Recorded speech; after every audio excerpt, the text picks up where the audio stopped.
Le palais du peuple, à l'instant où nous parlons, abrite donc cette cérémonie et déjà la salle des congrès du palais du peuple commence à faire son plein avec bien sûr la présence des différentes personnalités invitées. Ça c'est depuis 8 heures.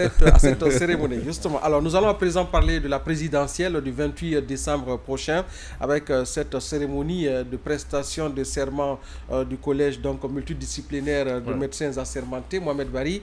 Eh bien, le professeur Hassan Ba, j'allais dire, oui.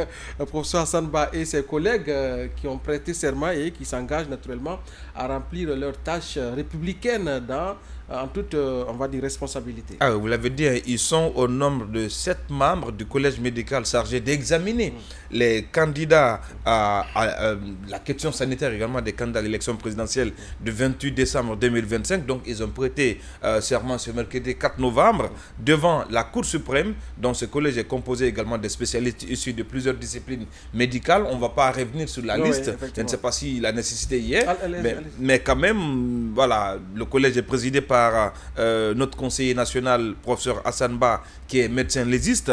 Il y a aussi professeur Amara Sissé, qui est neurologue, professeur Mamadou Dadi Baldé, qui est cardiologue, professeur Morikonde Doukouré également, qui est psychiatre, également la professeure Mariama Biavougué, cardiologue, et professeur également Fousseni Diakité, cardiologue, et professeur Djibril Silla, qui est médecin légiste. Alors, il faut dire quand même que cette cérémonie, comme l'a rappelé le procureur général après la Cour suprême, Sidi Suleiman Ndiaye, quand même qui a remis cette cérémonie dans son contexte historique, parce que je rappelle quand même qu'on parle de prestation de serment des médecins, des médecins assermentés qui doivent statuer sur la santé des différents candidats. Ouais. Donc, il faut quand même dire que la mission qu'ils ont quand même, c'est une mission délicate parce que, premièrement, il faut que désormais le devoir de vérité puisse accompagner leur travail. En plus du devoir de vérité là, il faut également de la rigueur scientifique. Parce que vous pouvez être animé d'une bonne intention de dire la vérité, mais si vous n'avez pas les outils et les connaissances qu'il faut pour statuer sur les conditions de santé d'un candidat, c'est un problème. Et puis l'autre chose, c'est la neutralité intellectuelle. Parce que vous pouvez peut-être ne pas aimer un candidat, bon, ce n'est pas le cas, mais ça demande d'être notamment la neutralité. Parce que pour moi, le travail de ce collège médical engage toute la nation parce que c'est eux qui devrait désormais rassurer les Guinéens que celui qui devra être le président de la République, notamment, est en bonne condition, notamment de facultés nécessaires de diriger le pays sur beaucoup d'aspects, aspects physiques, aspects mentaux, aspects et même sanitaires. Et l'autre chose également, il faut dire que ces collèges-là, à travers également le travail qu'ils vont faire, ils doivent inspirer 3 notions fondamentales. La probité, c'est qui est une quand même valeur essentielle pour le résultat. L'objectivité, la rigueur scientifique, pour que également cette rigueur scientifique la puisse conduire également à la rigueur de la vérité. Donc c'est un travail spécial et je pense que ce serment a tout son sens parce que c'est l'avenir de toute une nation qui y découle. Tout à fait. Oui, Sonike Diané, par rapport à cette cérémonie solennelle. Ah oui, c'est une très bonne cérémonie parce que il fallait ça, et c'est parce que les élections sont très importantes, et surtout ceux qui doivent gérer la vie de la nation doivent être en bonne santé physique et mentale. Donc c'est extrêmement important, ce n'est pas qu'un outil politique, mais c'est un outil aussi de transparence, et c'est un outil de démocratie. C'est un outil, c'est parce que le chef doit être en bonne santé, il doit être apte. Nous savons toutes les charges d'un chef d'État. Il ne faudrait pas que demain on ait un chef d'État malade qui va passer le temps à voyager pour aller se soigner. Et ça va coûter cher comme au budget national. Donc tout ça, c'est vraiment important aujourd'hui. L'éthique dans le processus, de la santé dans le processus électoral. Donc quelque chose d'important pour moi. Oui, je crois que cette prestation de serment est une autre étape du processus électoral, puisque nous avons déjà, disons-le ainsi, clôturé, je crois, le dépôt des listes de candidatures. Nous nous acheminons maintenant vers l'examen de ces dossiers. Parallèlement, donc, la commission multidisciplinaire, donc le collège, va aussi commencer aussitôt son travail pour permettre à la Cour suprême, dans les délais impartis, donc des délais constitutionnels, permettre donc à cette institution de présenter au peuple de Guinée les différents candidats qui donc s'engagent à briguer la magistrature suprême. C'est une étape importante. Mes prédécesseurs ont déjà développé largement l'aspect santé.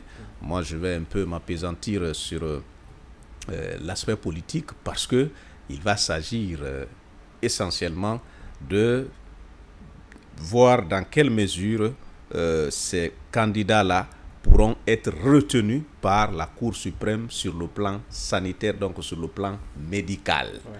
Parce que leur rapport aussi servira quand même à la Cour suprême pendant donc les délibérations. Tout à fait. Alors, pour moi, un candidat à une élection présidentielle, je suppose, un candidat qui va passer 7 ans au pouvoir, rien qu'un an déjà, pour diriger un pays, il est extrêmement difficile. C'est extrêmement difficile au point que, en quelques mois, vous pouvez vous voir non seulement dépéri, mais aussi les cheveux complètement blanchis et pourquoi pas le visage avec des rides d'un vieillard de 80 ans. Alors, pour moi, c'est important.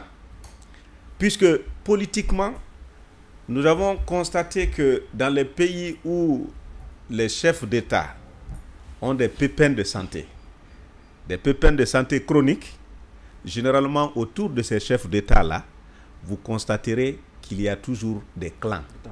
Des clans qui engagent des batailles de succession. Des batailles de succession pendant que le mandat donc, du président en cours n'est pas encore terminé.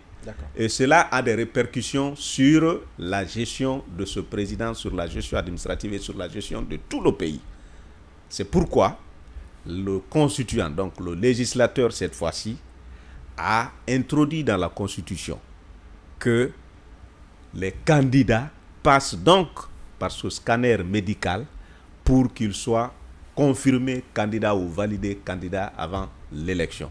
C'est pour éviter que demain, nous ayons un président de la République qui viendra avec des soucis de santé.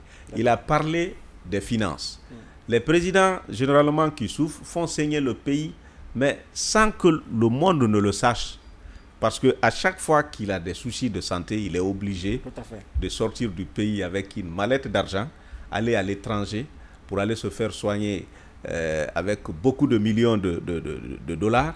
Et cela pèse sur le budget de l'État. Alors, pour cette fois-ci, nous demandons donc à ces compatriotes qui ont eu la chance de figurer parmi le collège, qui ont beaucoup d'expérience, ces compatriotes-là, qui sont connus pour leur probité morale, qui sont connus pour leur professionnalisme, qui sont connus pour leur grande expérience. Quand je parle d'expérience, je vais citer parmi eux le professeur Hassan, connu pour sa grande expérience dans son domaine. Le professeur Amara Sissé est connu pour sa grande expérience dans son domaine. Et tous les autres qui ne sont pas à leur première expérience. Ce sont des sommités, ce sont des sommités dans le monde médical de notre pays qui ont été choisis et sur lesquels nous comptons pour que, in fine, ils nous sortent un rapport, même si le secret professionnel les oblige de se taire là-dessus, mais que la Cour suprême puisse quand même avoir des éléments sur lesquels statuer. Voilà, sur lesquels statuer pour délibérer enfin et nous présenter une liste de candidats bien portants, capables de gérer le pays au moins pour cette période de 7 ans. Parce que sur la mission également, de l'importance de cette mission également de ce collège médical, parce que voilà, quand on parle de lucidité, de discernement et de endurance, quand même, ce sont des éléments importants pour un chef d'État, parce que malheureusement, dans un passé pas très loin de la Guinée, on a vu des chefs d'État qui sont chefs d'État, mais la télécommande de la gestion de l'État est détenue par l'entourage, le parti politique, la famille, le clan. Voilà. Finalement, vous allez voir, le président ne peut même pas aller sur le terrain pour mesurer les actions du gouvernement en termes de développement. Nous avons assisté dans ce pays à des hauts cadres à la présidence qui venaient signer à la place des présidents de la République. Non, mais c'est le passé. Non, le slogan de la refondation, c'est inspiré du passé pour construire ensemble le futur. Merci Bella Kamano et Mohamed Bari. Nous avons assez de messages de nos internautes. Nous allons rapidement nous faire le devoir de lire quelques messages. Bonjour Parlement TV. Depuis l'arrivée du général Mamadi Doumbouya au pouvoir, voit, le système éducatif a été bien servi. Nous, les enseignants contractuels qui étions négligés, voire même méprisés, avons eu donc la chance d'être intégrés à la fonction publique. Moi, Raphaël Manimou, je dis merci au général Mamadi Doumbouya. Les enseignants de Guinée vous disent merci. Connecter des centaines d'écoles pour aider les enfants à se familiariser avec les nouvelles technologies est une très bonne chose. Rien que ce projet de connectivité des écoles, surtout à l'intérieur du pays, donc, est une donc des initiatives, est une victoire, j'allais dire, pour le système éducatif. Je salue donc et félicite le ministre Jean-Paul Sedi et chapeau au général Mamadi Doumbouya pour la vision. C'est M. Makole depuis Kassa. Si hier nous n'avions pas donc bénéficié d'ordinateurs ou de téléphones par la faute de nos dirigeants, aujourd'hui, général Mamadi Doumbouya offre cadeau ce qui était un luxe d'antan aux enfants donc de Guinée. Comment ne pas remercier un tel monsieur si c'est lui donc qui peut apporter donc ce soutien au peuple de Guinée. Nous lui réitérons notre engagement. Monsieur Ousmane Bangoura depuis Boké. Et le dépôt de la candidature à la prochaine présidentielle du général Mamadi Doumbouya a rassénéré, j'allais dire, les tensions émotionnelles du peuple conquis dans sa majorité. Le peuple de Guinée a vite compris et appris aussi, n'est-ce pas, avec satisfaction, le caractère vérécondieux d'un chef